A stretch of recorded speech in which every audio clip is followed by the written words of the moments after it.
Home Alone, the blockbuster film from 1990, remains a cherished gem for many, a cinematic treasure that will always occupy a special corner of their hearts.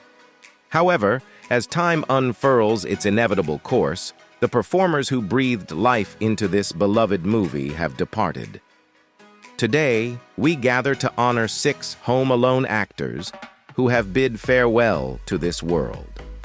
While some of their passings garnered widespread media attention, others slipped away unnoticed. In this tribute, we shall speak their names and celebrate their lasting contributions to the world of entertainment. John Hurd. John Hurd portrayed the role of Peter McAllister, Kevin's father in Home Alone, with the character intentionally crafted as an emotionally distant father. This decision aimed to shift the narrative focus towards Kevin and his mother reuniting for Christmas. John Hurd, who passed away at the age of 71, was a captivating and intelligent character performer in American film, television, and theater, beginning in the mid-1970s. In the movie Big, 1988, his cleverly humorous portrayal as a resentful executive provided a refreshing counterbalance to the overall sweetness of a comedy centered around a boy's overnight transformation into a man. Born in Washington, D.C., Hurd was the son of Helen, née Sperling, and John. Helen was involved in community theater groups and worked as a museum guide, while John oversaw installations and properties in the office of the Secretary of Defense. Educated at Clark University in Worcester, Massachusetts, and the Catholic University of America, Washington, D.C., Hurd left the latter before completing his degree to pursue work in regional theater and off-Broadway. Hurd's acting career included notable roles, such as Goldie Hawn's duplicitous husband in the thriller Deceived, 1991, and an Emmy-nominated performance in the first season of the HBO drama The Sopranos, 1999, where he portrayed a self-loathing detective entangled with the mafia. One of his standout moments came early in his film career when he played Alex Cutter, a snarling, self-destructive, yet deeply principled character in Cutter's Way, 1981, directed by Ivan Passer, a significant figure of the Czech New Wave. The character, an alcoholic Vietnam veteran who has lost an eye, an arm, and half a leg, becomes the film's driving force and conscience in his pursuit of holding a local businessman accountable for murder. Hurd's achievements extended beyond film to the Long Wharf Theater in New Haven, Connecticut, where he originated the role of Billie, the gay soldier, in the first staging of David Rabe's play Streamers in 1976. He won an Obie Award in 1977 for his performance in G.R. Point, depicting a man processing dead soldiers from Vietnam before burial, and another 3 years later for his combined work in Othello and Split. In his initial film role as a disillusioned journalist in Between the Lines, 1977, he set the tone for a prolific career with highlights including Heartbeat, 1980, and Cat People, 1982, where he portrayed Jack Kerouac and fell for Nastasia Kinski, respectively.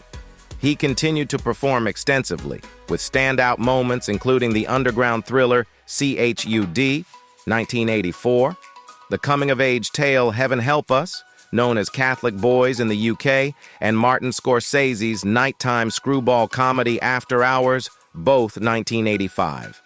In that same year, he took the lead role in the BBC adaptation of Tender is the Night by Dennis Potter and portrayed Geraldine Page's son in the Academy Award-winning drama The Trip to Bountiful. He played an FBI agent in Betrayed, a thriller centered on white supremacists, and a theater director entangled in a romantic affair with 2 friends in the heartfelt film Beaches, both 1988. Other remarkable films in his career included Awakenings, 1990, alongside Robert De Niro and Robin Williams, the Southern drama Rambling Rose, 1991, Clint Eastwood's thriller In the Line of Fire, and the John Grisham adaptation The Pelican Brief, both 1993. He also had a recurring role in the television spin-off based on Grisham's novel The Client, 1995 and 96. His work continued unabated, transitioning more into television in his later years, contributing to series like CSI, Miami, and Prison Break, Resurrection. He even appeared in the intentionally over-the-top made-for-TV horror disaster film Sharknado, 2013. His personal life was marked by challenges. His initial marriage to actor Margot Kidder in 1979 lasted only 6 days. The third, to Lana Pritchard in 2010, endured merely 7 months. In 1997, he faced legal consequences for trespassing at the residence of former partner, actor Melissa Leo. He is survived by Annika, his daughter from his second marriage to Sharon in 1988. Tragically, their son Max passed away last year. And another son, Jack, from his relationship with Leo. Roberts Blossom. Roberts Blossom portrayed the role of elderly man Marley, whom Kevin initially suspected to be a serial killer, influenced by the exaggerated tales of his imaginative older brother, Buzz. Over time, Marley and Kevin formed a friendship, brought together during a choir rehearsal at the local church. This scene is poignant, as not only does Marley share valuable advice with young Kevin, but he also imparts sage guidance on reconnecting with his estranged son for Christmas.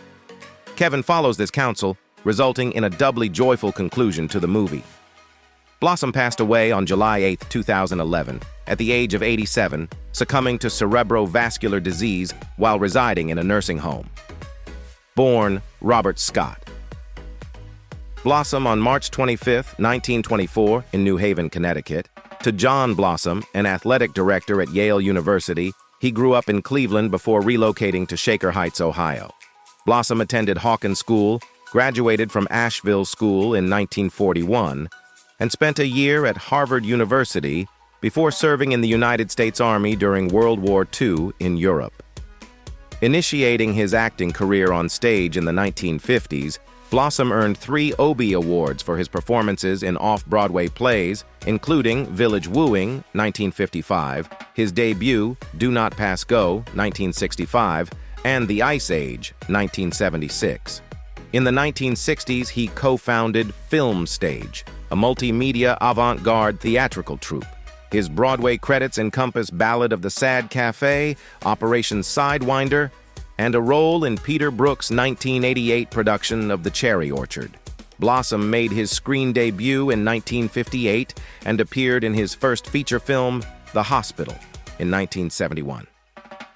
Throughout the 1970s, he secured roles in notable films such as The Great Gatsby, 1974, Slaughterhouse-Five, 1972, Steven Spielberg's Close Encounters of the Third Kind, 1977, and Escape from Alcatraz, 1979, where he notably portrayed a character who amputates his fingers with an axe. He is most recognized for his portrayal of Ezra Cobb in the 1974 horror film Deranged, based on American murderer Ed Gein. Notably, Blossom was originally cast as media mogul Arthur Jensen in the Oscar-winning film Network, but was replaced in pre-production by Ned Beatty. Blossom was previously married to Beverly Schmidt Blossom, with whom he had a son, Michael, who passed away on November 1, 2014, due to cancer. His later marriage to Marilyn Orshan Blossom lasted until her death in 1982, and they had a daughter, Deborah Blossom. John Candy. John Candy portrayed Gus Polinski, the Polka King of the West. Gus steps in when Kevin's mom, Kate McAllister, needs a ride to reach her home in Big Chicago. Hilariously, Gus offers her a seat in a rental van, along with his traveling polka band.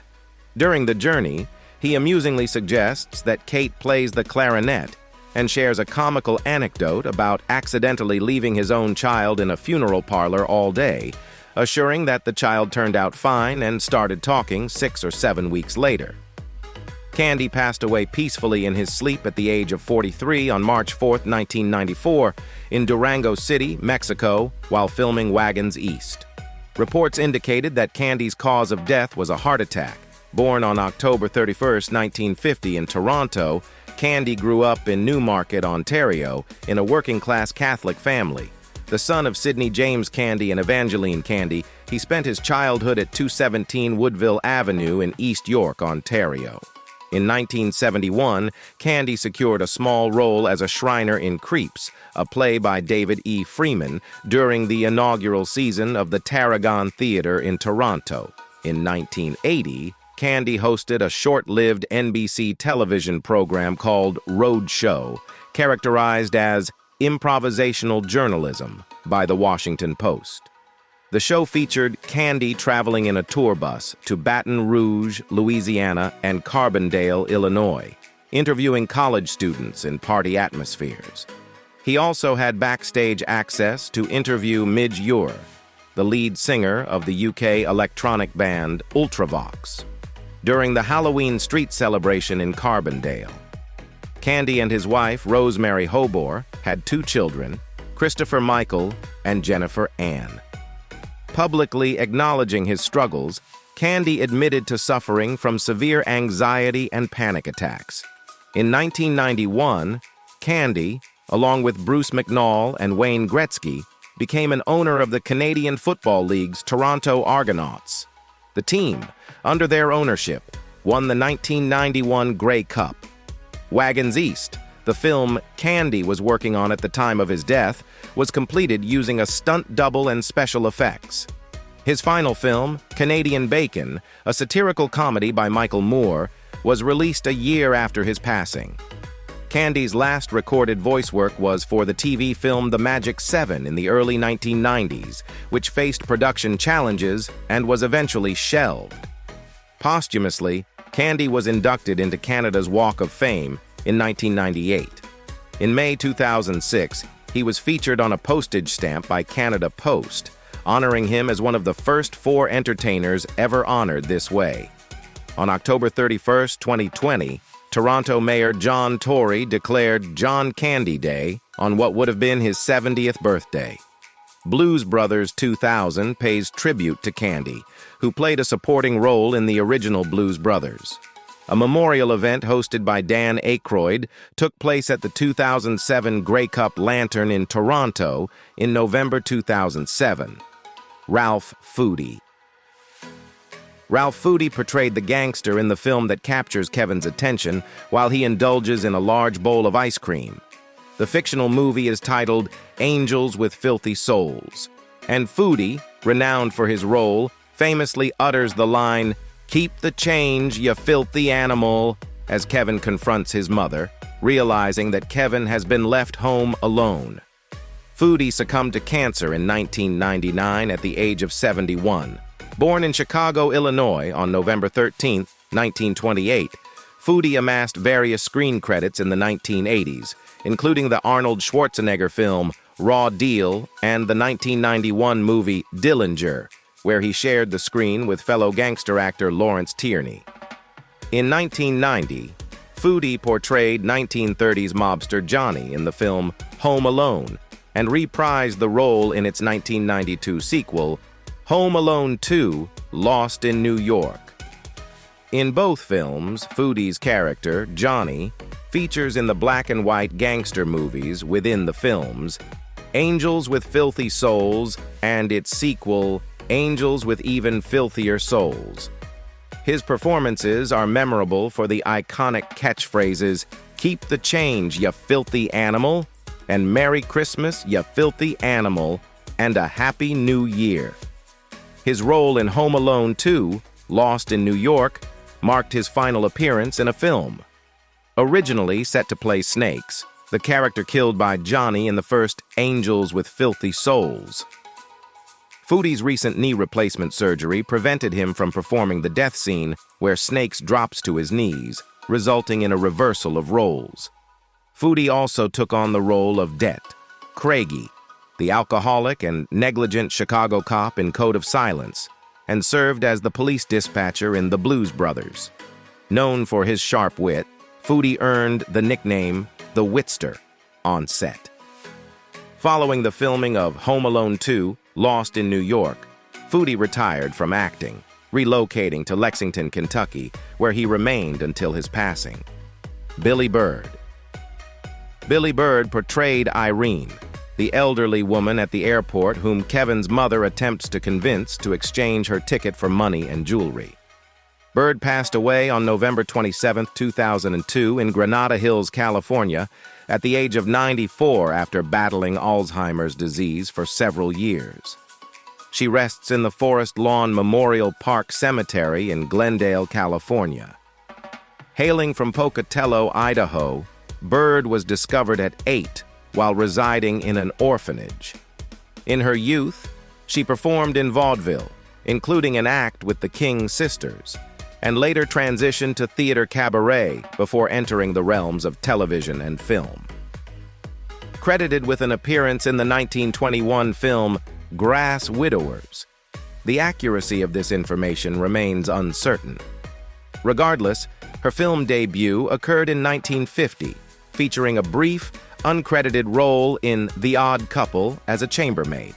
Her sole line, "Good night," was directed at Felix Ungar, prompting his response, "Goodbye."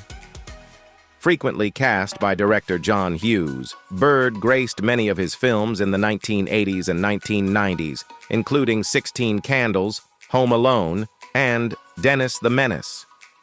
The latter two films paired her with the seasoned Hughes actor Bill Irwin, who portrayed her husband. She also took on the role of Mrs. Lois Feldman in Police Academy 4. Her final film appearance transpired in 1995's Jury Duty alongside Pauly Shore. Beyond her film work, Bird made numerous television appearances on shows such as Happy Days, Silver Spoons, Ironside, 8 is Enough, The Facts of Life, Who's the Boss, and Knots Landing. She held regular roles on sitcoms like It Takes Two in 1982, Benson from 1984 to 1986, and Dear John in 1988, starring Judd Hirsch. Her concluding acting role consisted of a brief appearance in 1997 on an episode of the sitcom George and Leo, where she shared the screen with her former co-star, Hirsch.